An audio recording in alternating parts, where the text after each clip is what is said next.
Hi guys, this is Ella, a day in my life as a content creator at the age of 19. Alas 7 ng umaga na nga ako kanina nagising dahil anong oras na din ako natulog kagabi. At paglabas ko nga dito sa aming gate kanina ay tirik na rin ang araw. Alas 8 pa nga lang ito pero sobrang init na.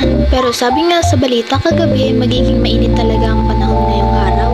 Nagkape na nga muna ako dyan dahil kakagising ko pa lang at wala pa akong almusal. Sa mga oras nga yan, tinitingnan ko na kung magkano ang aabutin ng mga parcel naming darating. Dyan nga, inutusan ako ni mama para ipakash out na ang kanyang pera sa kanyang savings.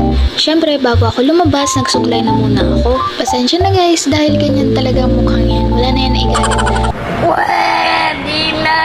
Naglagay na nga din ako dyan ng pabango at baka may umamoy sa akin habang nagpapakash out. Alay, hindi.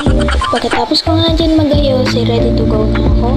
Bago ko nga ilabas ang aming motor, ay sinarado ko na muna itong pinto. Ano ba naman kasi itong aso namin, kumakaripas ng takbo pag nakitang bukas ang gate. By the way guys, magmamotor nga pala ako. Sa Paming Village pa nga kasi ako magpapakash out.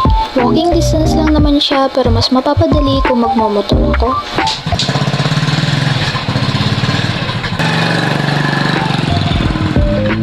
Sa pagkakaalala ko nga ay 15 years old pa lang ako ay marunong na akong magmotor. Meron naman ako yung student license pero hindi pa ako nakakakuha ng non-pro. Itong motor na nga ito guys ay dating tricycle ni Papa. Kinder pa nga lang ako ay nasa amin na itong motor na ito.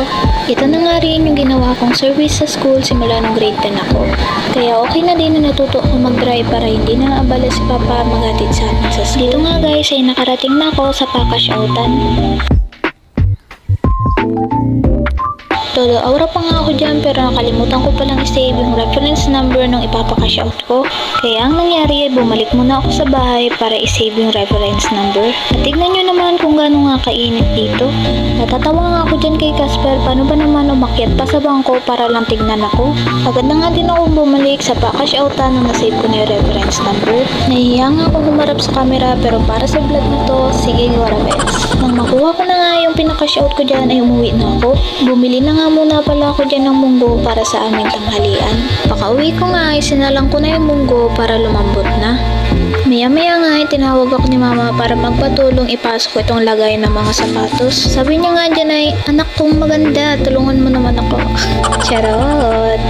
Parang may naamoy ako hindi maganda. Pagkatapos nga namin ipasok yung lagay ng mga sapatos ay nagulis na ako dito sa likod.